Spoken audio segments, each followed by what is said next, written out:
네, 안녕하세요. 한 주간도 평안하셨습니까?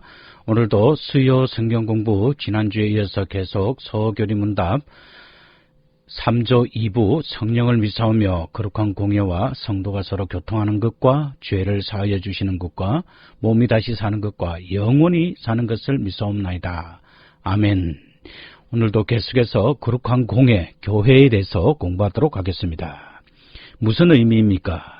나는 나의 이성과 능력으로 예수 그리스도를 믿거나 그에게 나아갈 수 없음을 믿습니다.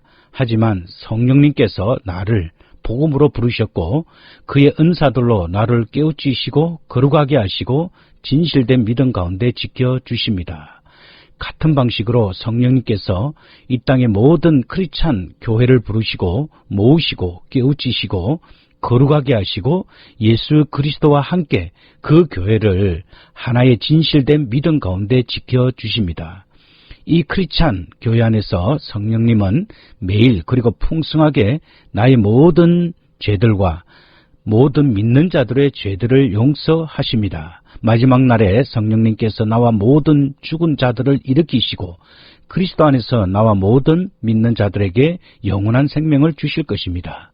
이것은 가장 확실한 진리입니다.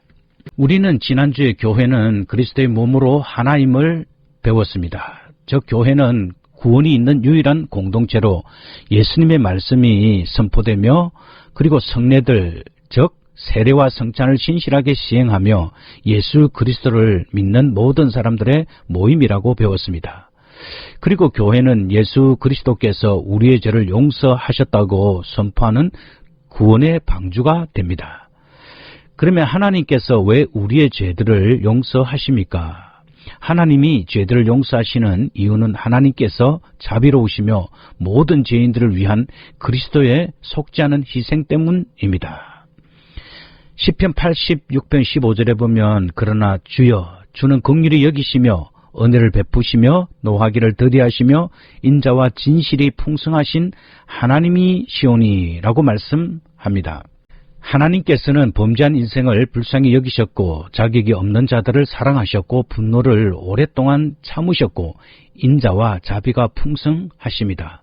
부족과 실수가 많고 죄성을 가진 인생은 하나님의 긍휼과 힘과 구원을 구할 것밖에 없습니다. 요한복음 3장 16절에서는 하나님이 세상을 이처럼 사랑하사 독생자를 주셨으니 이는 저를 믿는 자마다 멸망치 않고 영생을 얻게 하려 하심이니라. 이 말씀은 읽을 때마다 구원받은 모든 하나님의 백성들에게 큰 힘이 되고 또 하나님의 사랑을 느낄 수 있는 성경 말씀 중에 가장 귀한 말씀입니다. 예수님께서는 자신이 십자가에 달려 죽으셔야 할 이유를 여기에서 분명히 말씀하셨습니다. 그가 십자가에 달려야 할 이유는 한마디로 하나님의 구원의 사랑, 즉 하나님께서 죄인들을 구원하시려는 사랑 때문이었습니다. 하나님께서는 세상 사람들을 사랑하셔서 자기 독생자를 주셨습니다. 주셨다는 말은 하나님께서 그를 세상에 보내주셨음을 뜻합니다. 우리는 이것을 성육신이라 부릅니다. 영원하신 아들께서 사람의 영과 육체를 취하여 사람으로 오셨습니다. 또 주셨다는 말은 하나님께서 그를 십자가에 못 박혀 죽도록 내어주셨음을 말합니다. 예수님께서는 십자가에 죽기 위해 세상에 오셨습니다. 그는 친히 말씀하시기를 인자가 온 것은 섬김을 받으려 함이 아니라 도리어 섬기려 하고 자기 목숨을 많은 사람의 대속물로 주려 함이니라고 말씀하셨습니다. 그의 죽음은 죄인들의 구원을 위해 필요하였습니다. 그리고 하나님께서 세상을 사랑하셔서 자기 독생자를 주신 목적은 저를 믿는 자마다 멸망치 않고 영생을 얻게 하려 하심이라고 말씀하고 있습니다. 모든 사람은 죄로 인해 멸망할 처지에 있었습니다. 죄인들의 마지막 상태는 지옥 형벌입니다. 그러나 하나님께서는 사람들을 구원하여 영생을 얻게 하십니다. 하나님의 구원 계획의 목표는 바로 모든 사람이 영원한 생명을 얻는 것입니다. 에베소서 1장 7절에서는 우리가 그리스도 안에서 그의 은혜의 풍성함을 따라 그의 피로 말미암아 구속 곧 제사함을 받았으니 라고 말씀합니다. 모든 사람은 예수 그리스도의 피로 구속함을 얻게 됩니다. 모든 죄는 오직 피로서 씻음을 받을 수 있습니다. 그의 피로 말미암아라는 말은 예수 그리스도의 피가 죄를 통하여 용서됨을 말합니다. 육체의 생명은 성경은 피에 있다고 말씀합니다. 내가 이 피를 너희에게 주어 단에 뿌려 너희의 생명을 위하여 즉 용서하게 하였나니 생명이 피에 있으므로 피가 죄를 속하느니라고 레위기 17장 11절에서 말씀하고 있습니다. 사도 베드로는 말하기를 너희가 알거니와 너희 조상의 유전한 망령된 행실에서 구속된 것은 은이나 금같이 없어질 것으로 한 것이 아니요 오직 흠없고 점 없는 어린 양 같은 그리스도의 보배로운 피로 한 것이니라고 말씀하였습니다. 그리고 요한 1서 2장 2절에서는 저는 예수 그리스도를 말합니다. 우리 죄를 위한 화목 제물이니 우리만 위할 뿐 아니요 온 세상의 죄를 위하심이라. 화목 제물은 우리의 죄로 인한 하나님의 진노를 누그러뜨리고 제거시키는 제물이라는 뜻을 가지고 있습니다. 즉 예수 그리스도께서는 우리의 죄를 위한 희생 제물이 되신 것입니다. 정의로우시고 거룩하신 하나님이 죄인들을 옳다고 즉 의롭다고 하시는 것이 어떻게 가능합니까? 하나님은 그리스도를 위해 죄인들을 의롭다고 하십니다. 즉 우리의 죄들이 구주 예수 그리스도에게 전가, 즉 이 전가라는 말은 잘못이나 책임을 다른 사람에게 떠넘기는 것을 말합니다. 즉 그리스도에게 전가되고 지워졌고 그리스도의 의로움이 우리에게 전가되고 주어졌기 때문입니다. 고린도후서 5장 21절에서는 하나님이 죄를 알지 못한 자로 우리를 대신하여 죄를 삼으신 것은 우리로 하여금 저희 안에서 하나님의 의가 되게 하려 하심이니라. 그리고 로마서 4장 25절에서는 예수는 우리 범죄함을 위하여 내어줌이 되고 또한 우리를 의롭다 하심을 위하여 살아나셨느니라. 로마서 3장 22절에서 24절 말씀에서는 곧 예수 그리스도를 믿음으로 말미암아 모든 믿는 자들에게 미치는 하나님의 의인이 차별이 없느니라. 모든 사람이 죄를 범하였음에 하나님의 영광에 이르지 못하더니 그리스도 예수 안에 있는 구속으로 말미암아 하나님의 은혜로 값없이 의롭다 하심을 얻은 자 되었느니라 라고 말씀합니다. 다 이 말씀에서 강조하는 것은 바로 믿음의 역사를 말하고 있는데, 즉 믿음의 역사는 그리스도를 신뢰하며 영접하는 사람들의 고백에 의하여 믿는 자들의 실제적인 삶에 적용이 되게 됩니다. 그리고 하나님께서는 의롭다라고 선언하시는 법정적 판결은 믿음을 통하여 예수를 구주로 받아들이는 자들에게만 주어지는 선물입니다. 그리고 우리에게 전가된 그리스도의 의는 새로운 삶의 운동력이 되며 또한 새로운 삶을 주관하는 원리가 되게 됩니다. 사실 죄로 말미암아 전적으로 부패한 인류는 스스로 믿음을 가질 만한 능력도 가지지 못했고 스스로 하나님께 나아갈 수도 없었습니다. 죄인이 하나님 앞에 나아갈 수 있는 것은 철저하게 먼저 부르시는 하나님의 역사에 의존하고 있으며 그리스도의 공로에 의지하여 비로소 믿음을 얻게 됩니다. 그리고 율법이 모든 사람을 하나님의 심판 아래에 두고 죄 아래에 있다는 것에 차별을 두지 않듯이 하나님의 구원을 이루게 되는 예수 그리스도의 의도 어느 누구에게도 차별을 두지 않습니다. 모든 사람이 죄인이듯이 모든 믿는 자들은 하나님의 구원에 참여할 수 있습니다. 믿음은 하나님의 선물을 받는 마음의 손과 같은 것입니다. 따라서 그 손을 내미는 모든 자들에게 베푸시는 하나님의 은혜는 동일한 것이며 값없이 주시는 선물입니다. 참조, 우리들의 죄들이 그리스도에게 지워졌을 때 그는 우리 대신 그 모든 죄에 대한 형벌로 고통을 당하셨습니다. 그는 우리에게 그의 의로움을 주시기 위해 다시 살아나시고 영원히 살아 계십니다. 하나님 앞에 우리의 의로움은 하나님의 순전한 은혜로 우리의 어떤 행위나 공로 없이 혹은 우리의 이전과 현재와 앞으로의 가치와 상관없이 우리의 죄들을 용서하셨습니다. 하나님은 그리스도의 순종의 의를 우리에게 제시하시고 또한 주셨습니다.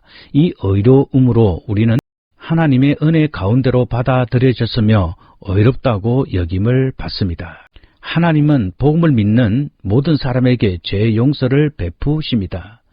누가복음 24장 46절에서 47절 말씀에 보면 또 이르시되 그리스도가 고난을 받고 제3일에 죽은 자 가운데서 살아날 것과 또 그의 이름으로 죄사함을 얻게 하는 회개가 예루살렘으로부터 시작하여 모든 족속에게 전파될 것이 기록되었으니 라고 말씀합니다. 성경이 그리스도에 대해 기록한 이유는 두 가지입니다. 첫째는 그가 고난을 받고 제3일에 부활할 것이라는 것입니다. 성경은 그의 고난과 죽음과 부활에 대해 많은 곳에서 예언하였습니다. 둘째는 그리스도의 이름으로 죄사함을 얻게 하는 회개가 예루살렘에서 시작하여 모든 족속에게 전파될 것이라는 것입니다. 이것이 그리스도께서 오셔서 십자가에 죽으신 목적입니다.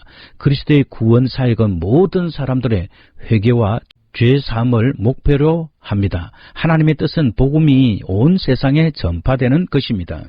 그리고 그의 이름으로라는 말은 죄사함이 예수 그리스도의 권위와 그의 대속의 죽음과 그의 중보사역으로 말미암아 이루어질 것을 나타내고 있습니다. 로마서 1장 16절에서는 내가 복음을 부끄러워하지 아니하노니 이 복음은 모든 믿는 자들에게 구원을 주시는 하나님의 능력이 됨이라. 첫째는 유대인에게요 또한 헬라인에게로다. 바울은 그리스도의 복음을 부끄러워하지 않았고 복음을 널리 전하기를 원하였습니다. 그가 복음을 부끄러워하지 않았던 이유는 복음이 모든 믿는 자들에게 구원을 주시는 하나님의 능력이 되기 때문입니다. 그리고 이 말씀은 능력이라는 말이 사실 강조되어 있습니다. 많은 사람이 이 복음을 통해 구원을 받게 됩니다. 오늘날도 이 복음은 죄인을 구원하는 하나님의 능력입니다. 오늘날도 죄인들은 오직 이 복음으로 구원을 얻게 됩니다. 그러므로 우리는 사람들이 좋아하든 싫어하든 이 복음을 널리 전거하여야 합니다. 나는 이 죄 용서를 믿음, 즉 복음의 약속을 믿음으로써 받을 수 있습니다. 요한복음 3장 18절에서는 저를 믿는 자는 심판을 받지 아니하는 것이요 믿지 아니하는 자는 하나님의 독생자의 이름을 믿지 아니하므로 벌써 심판을 받은 것이니라 라고 말씀하고 있습니다. 이 말씀에 따르면 예수 그리스도를 믿지 않는 사람들은 항상 하나님의 심판 가운데 있다라는 것을 말씀해주고 있습니다. 1. 나의 죄들이 나를 정죄하고 내가 의심할 때 어떻게 나의 죄 용서와 구원을 확신할 수 있습니까? 우리가 구원받았지만 여전히 죄 가운데 있기 때문에 우리가 받은 죄 용서가 의심이 될 때가 있습니다. 또 구원과 구원의 확신이 흔들릴 수가 있습니다. 따라서 우리는 나의 생각, 감정, 말, 행동 등 어떤 방식으로도 나 자신을 의지할 수도 없고 해서는 안 된다라는 것입니다. A. 그리스도를 위해 죄 용서를 약속하신 하나님이 그 약속을 언제나 지켜주시기 때문에 확신할 수 있습니다. 로마서 8장 38절과 39절 말씀에서는 내가 확신하노니 사망이나 생명이나 천사들이나 권세자들이나 현재일이나 장래일이나 능력이나 높음이나 깊음이나 다른 아무 피조물이라도 우리를 우리 주 예수 그리스도 예수 안에 있는 하나님의 사랑에서 끊을 수 없느니라 라고 바울은 강력하게 우리들에게 하나님의 사랑을 증거해주고 있습니다. 따라서 우리가 죄 용서함의 그 확신은 하나님께서 하신 것이기 때문에 그 하나님의 사랑을 끊을 수 있는 것은 세상 어떤 것도 없다라는 것을 바울이 여기에서 말씀하고 있는 것입니다. B. 예수님이 자신의 귀한 보배로운 피를 나와 모든 죄인들을 용서하시기 위해 흘려 죽으심으로 영원히 가치 있는 제물로 하나님께서 받으셨기 때문에 우리는 확신할 수 있습니다. 내가 무언가를 하거나 첨가할 것은 아무것도 없습니다. 오직 예수님의 보혈만이 나의 모든 죄로부터 나를 깨끗게 하셨습니다. 아멘. 요한복음 19장 30절에 보면 예수께서 신 포도주를 받으신 후 가라사대 다 이루었다 하시고 머리를 숙이시고 영혼이 돌아가시니라. 예수님께서는 그의 구원 사역의 마지막을 십자가 위에서 이루셨습니다. 그리고 그의 마지막 말씀은 바로 다 이루었다고 말씀하셨습니다. 그는 하나님께서 그에게 주신 사명, 모든 사람들을 위한 속죄 사역을 십자가 위에서 이루셨습니다. 그런 후 그는 머리를 숙이시고 그 영이 돌아가셨습니다. 그는 그의 영을 하나님께 맡기셨습니다. 베드로전서 1장 18절과 19절 말씀에서는 너희가 알거니와 너희 조상의 유전한 망령된 행실에서 구속된 것은 언이나 금같이 없어질 것으로 한 것이 아니요 오직 흠없고 점없는 어린 양 같은 그리스도의 보배로운 피로 한 것이니라 라고 말씀합니다. 구속 받기 위해 치른 대가가 세상에서 가장 귀하게 여기는 금과 은과는 좋게 비교할 수 없는 것임을 이 말씀에서 밝히고 있습니다. 그리스도께서 피를 흘려 담당하신 구속사역이 완전하며 세상 어떤 값진 것과도 도저히 비교할 수 없는 것임을 말씀하고 있습니다. C. 선포되어진 말씀, 세례, 사죄, 주의 성찬 가운데 내게 선포된 복음처럼 하나님께서 내 죄가 용서받았다라고 내게 말씀하시기 때문에 확신할 수 있습니다. 내가 어떻게 느끼든 내가 얼마나 의로부터 멀리 타락하였든 그리스도의 이 말씀과 약속들은 옳고 확실합니다. 이 복음은 단순한 정보 이상의 것입니다. 이것은 죄들의 용서와 예수님 안에서 영원한 생명을 실제로 나에게 전해주는 것입니다. 사도행전 2장 38절에서는 베드로가 가로되 너희가 회개하여 각각 예수 그리스도의 이름으로 세례를 받고 죄사함을 얻으라. 그리하면 성령을 선물로 받으리니 라고 말씀하고 있고 요한복음 20장 22절과 23절 말씀에서는 이 말씀을 하시고 저희를 향하사 숨을 내쉬며 가라사대 성령을 받으라. 너희가 네 죄든지 사하면 사하여질 것이요 네 죄든지 그대로 두면 그대로 있으리라 하시니라. 예수께서는 숨을 내쉬며 성령을 받으라고 말씀하셨습니다. 주님께서 제자들에게 주신 사명은 성령의 능력을 통해 이루어지게 될 것입니다. 성령을 받는 것은 사명 수행을 위해 필수적인 것입니다. 이 말씀은 사도행전 2장에 증거되어 있는 오순절 성령 강림을 통해 성취되었습니다. 주 예수님께서 약속하신 성령께서 오순절에 내려오셨습니다. 사도행전이 증거하는 대로 주께서 명하신 전도의 사명은 오직 성령의 능력으로만 감당할 수 있는 일이었습니다. 제자들은 성령을 받음으로 능력 있는 전도자들이 되었습니다. 사도행전이 증거하는 대로 성령 받은 제자들은 능력 있는 전도자들이 되었습니다. 예수 그리스도의 복음을 통한 구원 운동은 죄사함 운동입니다. 우리는 복음을 통해 죄사함을 선포하여야 합니다. 죄인들은 구주 예수 그리스도를 믿음으로 죄사함과 의롭다 하심을 얻게 됩니다. 오순절에 베드로는 너희가 회개하여 각각 예수 그리스도의 이름으로 세례를 받고 죄사함을 얻으라. 그리하면 성령을 선물로 받으리라고 설교하였습니다. 복음 전파는 죄사함의 선포입니다. 복음을 받아들이는 자들은 죄사함을 받을 것이고 복음을 거절하는 자들은 죄사함을 얻지 못하게 됩니다. 마태복음 26장 28절에서는 이것은 죄사함을 얻게 하려고 많은 사람을 위하여 흘리는 바 나의 피 곧 언약의 피니라. 주님께서 성찬을 제자들에게 베푸시면서 하신 말씀입니다. 새 언약은 하나님께서 예수 그리스도를 믿는 자들과 맺으신 구원의 약속입니다. 예수 그리스도께서 십자가 위에서 피 흘리신 죽음은 많은 사람의 죄사함을 위한 것입니다. 그러므로 그리스도의 속죄의 피를 믿는 속죄신앙이 가장 중요합니다. 요한복음 6장 53절에서 55절 말씀에는 예수께서 이르시되 내가 진실로 진실로 너희에게 이르노니 인자의 살을 먹지 아니하고 인자의 피를 마시지 아니하면 너희 속에 생명이 없느니라. 내 살을 먹고 내 피를 마시는 자는 영생을 가졌고 마지막 날에 내가 그를 다시 살리리니 내 살은 참된 양식이요 내 피는 참된 음료로다. 구주 예수 그리스도의 속죄가 없었다면 이 세상에서 죄인들에게 죄사함과 구원과 영생이 없었을 것입니다. 그러므로 그리스도인들에게 있어서 속죄 신앙은 기본적인 구원 신앙을 말합니다. 그것은 바로 구원을 얻음으로 받는 영원한 생명인 것입니다. 하나님께서 순전한 은혜로 그리스도 안에서 나를 선택하시고 영원한 생명을 받게 하셨고 어느 누구도 나를 하나님의 손에서 빼앗지 못합니다. 바로 이런 선택의 은혜는 성경 말씀 가운데 나를 확신시켜 주시기 때문에 나는 확신할 수 있는 것입니다. 요한복음 10장 27절과 28절 말씀해 보면 내 양은 내 음성을 들으며 나는 저희를 알며 저희는 나를 따르느니라.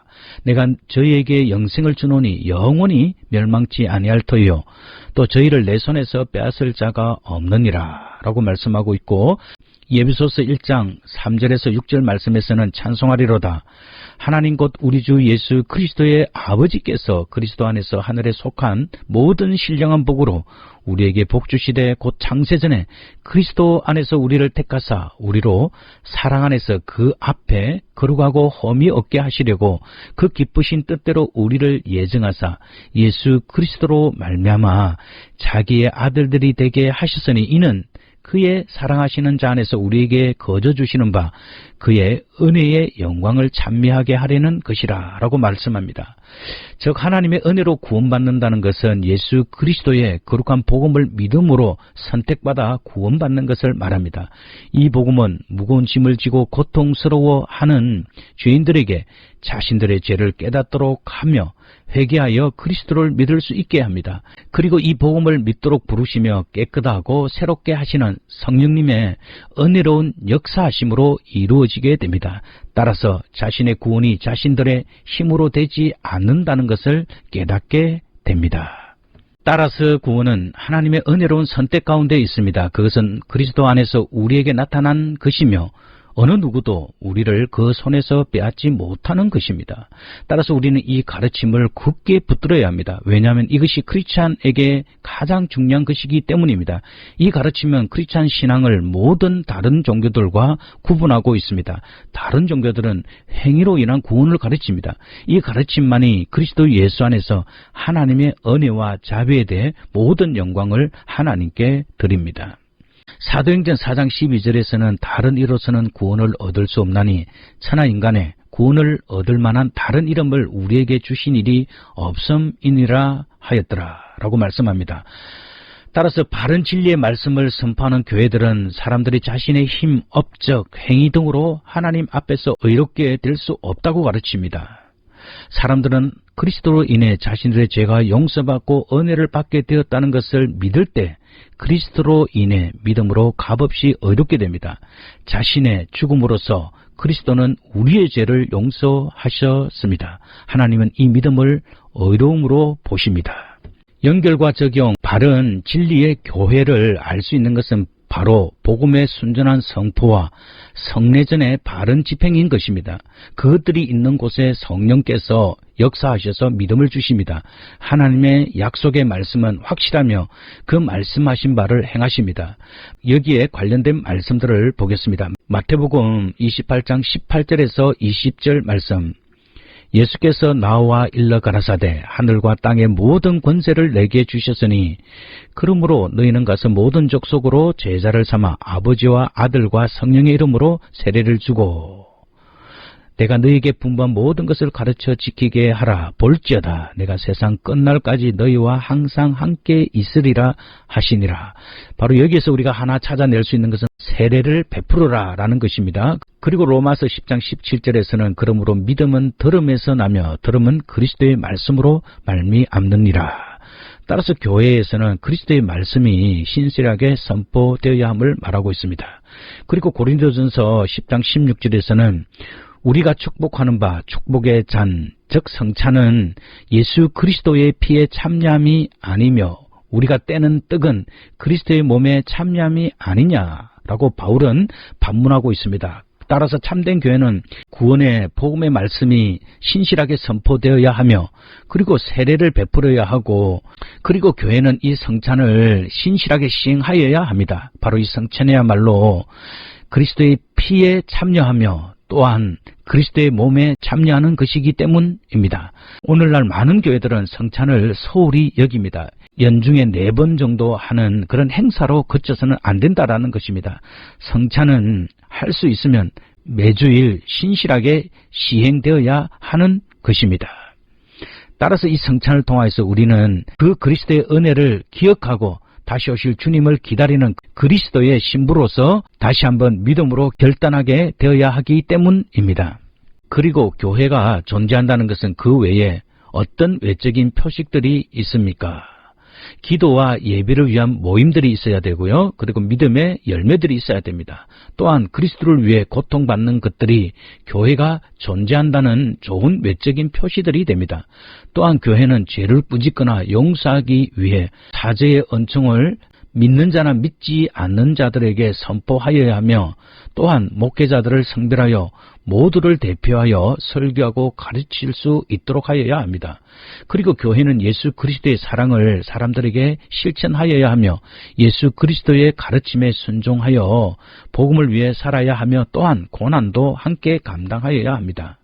그에 대한 실천적인 삶은 다음 말씀을 통해 확인해 볼 수 있습니다. 요한복음 13장 35절에 보면 너희가 서로 사랑하면 이로써 모든 사람이 너희가 내 제자인 줄 알리라 라고 말씀하고 있고, 베드로전서 2장 21절에서는 이를 위하여 너희가 부르심을 입었나니 그리스도도 너희를 위하여 고난을 받으사 너희에게 본을 끼쳐 그 자취를 따라오게 하려 하셨느니라. 그리고 디모데후서 1장 8절에서는 그러므로 내가 우리 주의 증거와 또는 주를 위하여 갇힌 자 된 나를 부끄러워 말고 오직 하나님의 능력을 좇아 복음과 함께 고난을 받으라. 히브리서 10장 24절과 25절 말씀은 서로 돌아보아 사랑과 선행을 격려하며 모이기를 패하는 어떤 이들의 습관과 같이 하지 말고 오직 권하여 그날이 가까움을 볼수록 더욱 그리하자. 로마서 12장 14절에서는 너희를 핍박하는 자를 축복하라, 축복하고 저주하지 말라라고 말씀하고 있습니다. 이 땅에서 교회의 사명은 무엇입니까? 교회의 사명은 1. 말씀 선포, 가장 중요하죠. 그리고 성례의 집행, 그리고 선교사들 파송, 새로운 믿음의 공동체를 세움, 그리고 두 번째로는 하나님의 거룩한 제사장인 하나님의 자녀들의 세례에 대한 정인들을 통해 예수 그리스도로 인한 죄 용서를 고백하고 선포하는 것입니다. 사도행전 2장 42절에 보면 저희가 사도의 가르침을 받아 서로 교제하며 떡을 떼며 기도하기를 전혀 힘쓰니라 라고 말씀하고 있습니다. 또한 베드로전서 2장 9절에서는 너희는 택하신 족속이요 왕같은 제사장들이요 거룩한 나라요 그의 소유된 백성이니 이는 너희를 어두운 데서 불러내어 그의 기이한 빛에 들어가게 하신 자의 아름다운 덕을 선전하게 하려 하심이라 라고 말씀합니다. 즉 우리는 모든 일상의 일들 또는 일터에서 모든 크리스찬들은 복음을 다른 이에게 전거하여야 할 의무를 가지고 있습니다. 또 우리는 교회의 일원으로서 믿음의 공동체와 함께 말씀을 듣고 배우며 성례인, 성찬을 신실한 믿음으로 받아야 하며 참 제자의 삶을 살아야 하며 선교적인 사명을 잘 감당하여야 합니다. 골로새서 3장 16절에서는 그리스도의 말씀이 너희 속에 풍성히 거하여 모든 지혜로 피차 가르치며 권면하고 시와 찬미와 신령한 노래를 부르며 마음에 감사함으로 하나님을 찬양하고 라고 말씀하고 있습니다. 그리고 교회는 항상 성령님이 교회를 보존하시고 그리스도가 오실 때까지 그리스도와 함께 지키시게 됩니다. 마태복음 16장 18절에서는 또 내가 내게 이르노니 너는 베드로라 내가 이 반석 위에 내 교회를 세우리니 엄부의 권세가 이기지 못하리라. 즉 모든 교회는 예수 그리스도께서 세우셨고 그에게 속하게 됩니다. 이것은 마치 하와가 아담에게 나와서 다시 아담에게 돌아가 둘이 한 몸이 되었듯이 교회가 예수 그리스도의 죽음과 부활하심으로 산출되어 다시 몸된 교회의 머리가 되는 예수 그리스도와 한 몸이 되어 예수 그리스도에게 속하게 되는 것입니다. 교회라는 말은 헬라어 에크, 즉 뭐뭐로부터와 칼레오, 즉 부르다의 합성으로서 교회가 세상으로부터 하나님의 나라 가운데로 부르심을 입은 자들로 구성되었음을 알 수 있습니다. 예수께서 곧 자기의 교회를 세우시겠다고 선언하신 것은 예수 그리스도를 믿고 그의 피로서 새 언약의 백성들을 말합니다. 즉 그의 죽으심과 부활하심에 근거하여 새 생명으로 거듭난 성도들 위에 임하셔서 그들로 하여금 하나에 연합하여 주님의 몸, 즉 교회가 되게 하셨습니다. 그리고 여기서 엄부란 하데스로서 지하세계, 즉 죽은 자의 거처 등의 의미를 지니고 있습니다. 이는 죽은 자의 영역이라는 뜻의 스올과 같은 뜻으로 사용이 되었습니다. 그리고 권세, 필라이는 문자적으로 대문이라는 뜻입니다. 엄부의 권세란 엄부의 문이라는 의미로 엄부에 들어가는 문에는 항상 죽음이 따르게 됩니다. 여기서 이기지 못하리라는 뜻은 죽음의 세력이 교회의 한 부분도 이길 수 없거나 비록 잠시 이긴다 하더라도 곧 패망하여 영원히 굴복할 것이라는 강한 뜻이 들어 있습니다. 오순절 성령 강림으로 설립된 그리스도의 교회는 육체적 사망의 권세 아래 놓일 수 없습니다. 왜냐하면 그리스도께서 죽음의 문을 깨뜨리시고 죽음의 정복자로서 군림하시기 때문입니다. 죽음을 물리치시고 부활하신 그리스도께서는 영원히 살아계셔서 모든 성도들의 부활의 보증이 되실 뿐만 아니라 교회의 영원한 머리가 되십니다. 따라서 우리는 그리스도가 다시 오실 때에 교회가 사단과 어둠의 세력에 대해 최종 승리를 하게 될 것입니다. 그때 승리한 교회가 되는 것입니다. 요한계시록 7장 17절의 말씀에 보면 이는 보좌 가운데 계신 어린 양이 저희의 목자가 되사 생명수 샘으로 인도하시고 하나님께서 저희 눈에서 모든 눈물을 씻어 주실 것입니다. 요한계시록 21장 4절에서는 모든 눈물을 그 눈에서 씻기심에 다시 사망이 없고 애통하는 것이나 곡하는 것이나 아픈 것이 다시 있지 아니하리니 처음 것들이 다 지나갔음이르라. 즉 교회는 예수 그리스도의 다시 오심을 기다리는 신부들입니다.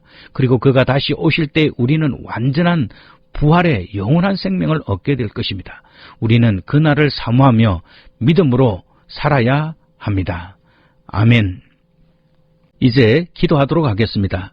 살아계신 하나님, 오늘도 성경 공부를 통하여서 주님의 몸된 교회에 대해서 배웠습니다. 주님의 참된 교회는 신실하게 복음이 선포되며 성례인 성찬과 세례가 신실하게 시행되며 예수 그리스도를 믿는 거룩한 모임임을 우리가 배웠습니다. 하나님 아버지, 모든 교회들마다 예수 그리스도의 복음을 전거하며 구원받은 하나님의 백성들이 세상의 죄와 싸워 이기며 또 세상에 복음을 전거할 주의 사역자들을 지원하고 또 기도하며 주님께서 원하시는 이 복음이 땅끝까지 전거되도록 우리가 힘써야 됨을 우리가 배웠습니다. 하나님, 이 땅의 모든 교회들이 이런 사명에 충실할 수 있도록 도와주시고 우리 복음 루트교회도 이 사명에 충실하여 하나님 앞에 섰을 때 잘했다 칭찬받는 거룩한 교회로 하나님께서 날마다 인도해 주시옵소서. 감사드리며 예수 그리스도의 귀하신 이름으로 기도드립니다. 아멘. 오늘도 성경 공부하느라 수고 많이 하셨습니다. 또 다음 주에 뵙겠습니다. 샬롬.